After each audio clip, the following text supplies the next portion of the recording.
एक सवाल साईं प्रवीण साहब का है कार्बोरंडम यूनिवर्सल को लेकर। तो उनका पूछना ये है कि वो लॉन्ग टर्म पोर्टफोलियो में स्टॉक को ऐड करना चाह रहे हैं, क्या एंट्री लेवल ठीक है यहाँ पे? बिल्कुल नहीं sir. Vertical up move, vertical down move, उसमें भी मंथली पे स्विंग लो तोड़ दिया 1047 का। हाई लाइकली है कि 657 रुपए तक जा सकता है। पिछले ये चौथा महीना इनसाइड बार का, क्योंकि 3 6 7 महीने की नॉन स्टॉप सेलिंग थी और ये 3 महीने का इनसाइड बार हो चुका है। मोस्ट लाइकली ऐसे स्टॉक 100 में से 90 स्टॉक नीचे की तरफ टूटते हैं और स्विंग लो टेस्ट करते हैं जो 652 पे है। अगर नहीं भी टूटा, ये यहीं पे रह भी गया, थोड़ा सा 100 200 रुपए बढ़ भी गया, तो कोई स्ट्रक्चर में चेंज नहीं आने वाला। स्ट्रक्चर में चेंज आएगा जब ये 1500 के ऊपर जाके क्लोज करेगा। तो स्ट्रक्चरल बेरिश ट्रेंड में है completely. Long term, short term, हर टर्म की वॉचलिस्ट से हटा दीजिए इसको। तो अभी तो फिलहाल आप इसको अवॉइड करिए साईं प्रवीण साहब। बाकी आप खुद भी बहुत अच्छे वैल्यू पे कर रहे हैं, तो आप उसके हिसाब से इसको देख सकते हैं। इसके अलावा अब अगला सवाल पूछने के लिए एक सवाल आया हमारे पास मोहम्मद साहब का। ये पूछ रहे हैं कि HDFC लाइफ इनके पास है, 65 शेयर है 785 रुपये के दाम पे। आप अभी HDFC ग्रुप की बात कर रहे थे जैन साहब, ये इकलौता ऐसा नाम है जिसने बहुत कोई रिटर्न बना के दिया नहीं है IPO से लेके अब तक। क्या किया जाए इसमें? सर HDFC लाइफ, इसमें पूरा IPO का बेस बना है। महीने में गिनेंगे तो 51 महीने का बेस ब्रेकआउट आया है, या बेस ब्रेकआउट भी नहीं कहूंगा, IPO बेस ब्रेकआउट है। IPO बेस ब्रेकआउट अगर आप लोगों ने पढ़ा होगा तो अगेन मैं बार बार वही बोलता हूँ कि लिस्टिंग के बाद 5 6 दिन में बेस लीजिए, उसके बाद बेस बनने का वेट कीजिए। ये स्टॉक गिरने के बाद बेस बनाने की जगह बढ़ने के बाद बेस बनाया है, बट नॉनदलेस 52 हफ्ते का बेस बना है, ब्रेकआउट आया है 737 749 की जोन में। ये स्टॉक आराम से 1050 1200 रुपये चला जाएगा। बट अगेन ये भी ऑटो है, धीरे धीरे चलेगा, लेकिन आपको अपने टारगेट तक पहुंचाएगा। तो अगर आप रॉकेट वाली स्पीड एक्सपेक्ट कर रहे हो तो नहीं मिलेगी, बट टारगेट मिलने की प्रोबेबिलिटी 95 से 99% है। तो जितने भी इन्वेस्टर काइंड ऑफ लोग हैं, आपको ये स्टॉक भर लेना चाहिए। 1050 1200 दोनों रेट मिलेंगे। तो 1050 1200 ये लेवल्स आपको दिखाई पड़ेंगे, बट सवाल का जवाब ये है कि आपको बहुत स्लो स्लो मूव आएगा। तो ये उम्मीद मत लगा के चलिए कि यहाँ पे बहुत बढ़िया तेज़ी है, बहुत तेज़ आएगी तेज़ी, लेकिन आप बने रहिए, वो कोई दिक्कत नहीं है स्टॉक के साथ। अब अगला सवाल ले लेते हैं। एक सवाल आया है कोचिन शिपयार्ड को लेकर, 2320 रुपये के दाम पर उन्होंने खरीदारी कर रखी है। उनका कहना है काफ़ी घाटा भी हो रहा है, क्या किया जाए? सर मैं एग्जिट की ही सलाह दूंगा। वीकली चार्ट पे भले ये तीसरा हफ्ता इनसाइड बार का बन रहा है और सपोर्ट जोन 2050 होल्ड कर रही है, बट बहुत स्ट्रांग गट फील है कि ये किसी भी दिन एकदम से 7 8% की डाउन बार बना के अपना डाउन ट्रेंड कंटिन्यू कर लेगा। तो मोस्ट लाइकली 1600 1650 इस रेंज में आ सकता है। शुभदीप बानिक जी का एक सवाल आया है कि बजाज फाइनेंस का CAGR तो हाई है, तो बजाज फाइनेंस लॉन्ग टर्म के लिए अच्छा है या L&T फाइनेंस ज़्यादा बेटर है? सर मतलब मैं दोनों कंपेयर नहीं करूंगा, बट हाँ इसमें 823 रुपये, समवेयर अराउंड 797 के अराउंड का एक ब्रेकआउट बना है जिसका टारगेट 1200 रुपये आता है। बट नंबर ऑफ शेयर्स की जो लिक्विडिटी बढ़ी है वो स्टॉक को 4 6 महीने दबा सकता है। यूजुअली ऐसा हुआ है पिछले काउंटर्स में, तो मैं उसी को एक्स्ट्रापोलेट कर रहा हूँ कि इसमें भी हो सकता है। 1200 रुपये जाते हुए दिख रहा है, इसमें कोई डाउट नहीं है, बट हो सकता है जो जिस मोमेंटम से ब्रेकआउट था 3 महीने में काम करना चाहिए। अब शायद एक आध साल लगा के काम करेगा, बट कर लेगा।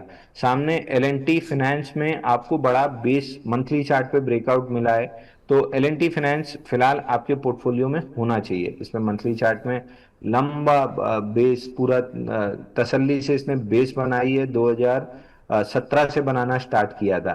तो ये स्टॉक आपको 500 रुपये जल्दी जाते हुए दिखेगा कंपेयर टू बजाज फाइनेंस 1200। तो दोनों ले सकते हैं, दोनों में ज्यादा मोमेंटम LTF में मिल जाएगा।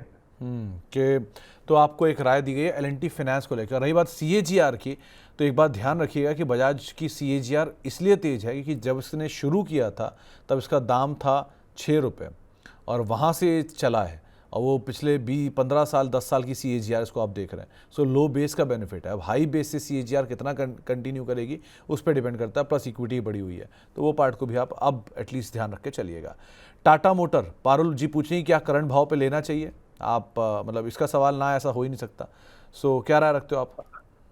सर ट्रेडिंग के लिए तो नहीं लेना चाहिए, लेकिन हाँ मतलब एकदम 2 5 दिन 10 दिन मोमेंटम ट्रेडिंग की सोच रहे हैं तो नहीं लेना चाहिए, क्योंकि इस स्टॉक में तीन तीन छः सात, 7 महीने की नॉन स्टॉप गिरावट थी। ऑल टाइम हाई से लेके ये गिरा था 1176 से लेके नॉन स्टॉप लो बना था 535 का। तो इसका 50% रिट्रेसमेंट आते हुए दिख रहा है मुझे, क्योंकि मंथली पे हैमर बना है, और मंथली पे हैमर बनने का मतलब है कि सेलिंग बहुत हद तक ड्राई अप हो चुकी है। तो अब रिट्रेसमेंट के लिए जाएगा। रिट्रेसमेंट की वैल्यू आती है 50% की 850 के राउंड, तो 810 और 850 ये दोनों टारगेट मिलेंगे।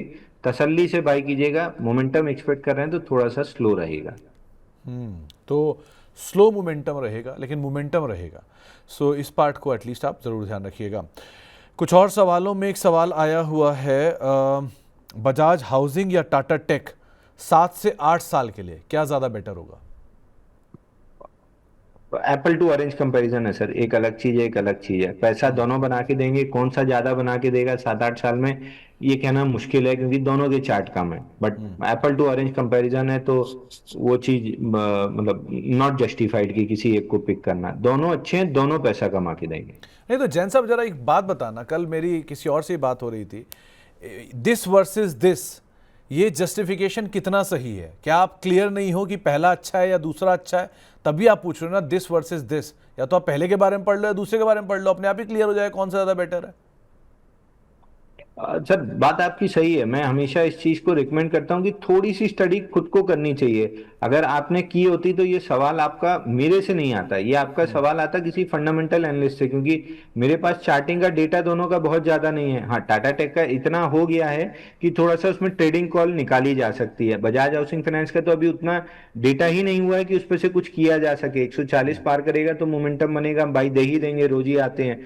तो अगेन अगर आप थोड़ा भी रीड किए होते तो ये सवाल एटलीस्ट मेरे से तो नहीं आता, क्योंकि इतना चार्टिंग डेटा ही नहीं है।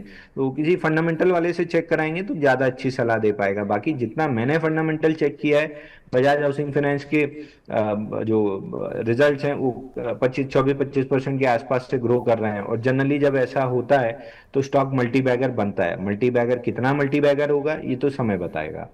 नहीं तो इसके लिए मैं आपको थोड़ा हेल्प कर देता हूँ। बजाज हाउसिंग फाइनेंस की आज की ईपीएस के हिसाब से, क्योंकि आप, प्रॉब्लम क्या है ना जैन साहब, सबको लगता है कि बजाज हाउसिंग 150 रुपये का शेयर है, या 1000 रुपये हो जाए तो आपका 5 गुना पैसा हो जाएगा। लेकिन बजाज हाउसिंग फाइनेंस को 1000 रुपये पहुंचने के लिए आज के मल्टीपल के हिसाब से उतना प्रॉफिट कमाना पड़ेगा जितना ये अभी सालाना रेवेन्यू कमाता है। सिर्फ 9% मार्जिन है, तो आप अंदाज़ा लगा लो कि इसका सेल्स कम से कम, प्रॉफिट कम से कम 10 टाइम बढ़ना पड़ेगा, तब जाके इसका शेयर 10 टाइम होगा। और वो कमाने में एटलीस्ट 1 साल 2 साल तो नहीं लगेंगे, वो कमाने में कम से कम 10 साल लगने चाहिए आइडियली।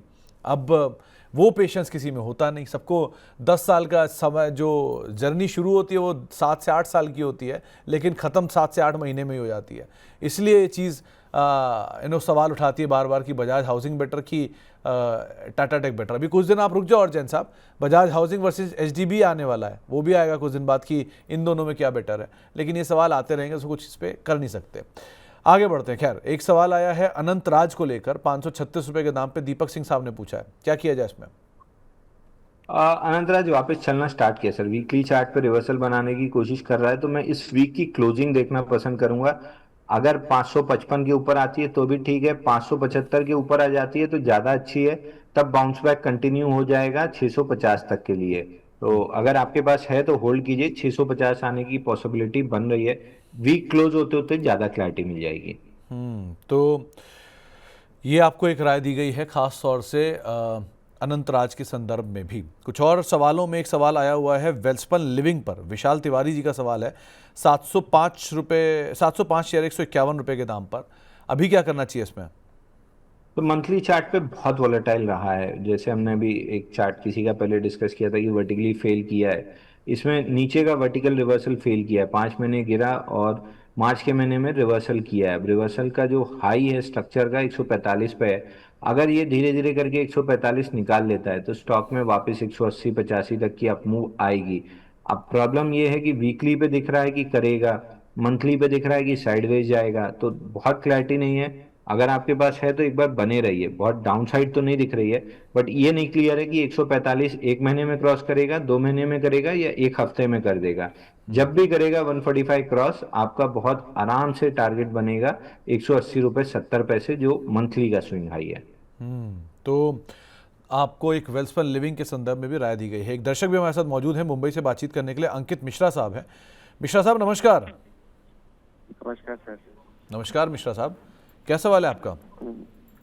सर मेरे पास जेन टेक्नोलॉजी के 225 शेयर हैं 1900 के भाव पे, और मैं ये लॉन्ग टर्म पर्सपेक्टिव से देख रहा हूँ। तो आपने आज ही खरीदारी की है क्या? नहीं सर, ये पुरानी होल्डिंग्स हैं। अभी ये 2600 तक गया था, फिर बाद नीचे 1000 रुपये तक भी मैंने इसको देखा है, लेकिन मैं इसको होल्ड करना चाहता हूँ। ओके, तो जैन साहब इनके पास जेन टेक्नोलॉजीज के शेयर हैं, 225 शेयर हैं 1900 रुपये के दाम पे। खुद इन्होंने बात मेंशन कर दी कि 2600 भी देखा और 1000 भी देखा, और अब वापस 1900 देख रहे हैं। लंबी अवधि का इनका नजरिया, तो इन्हें कोई ऐसी घबराहट कभी दिखी हुई नहीं। क्या करना चाहिए इसमें?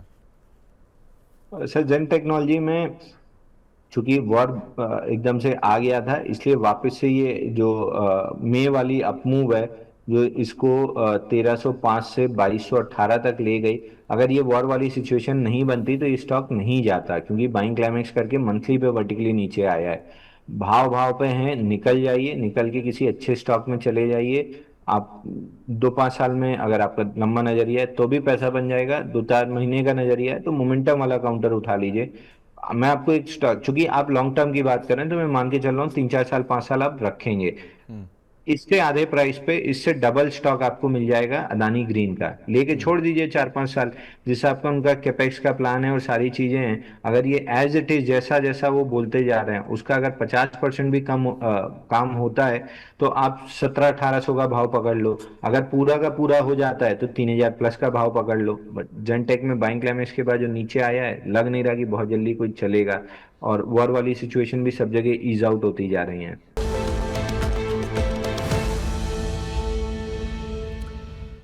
क्या चुना जैन साहब आपने?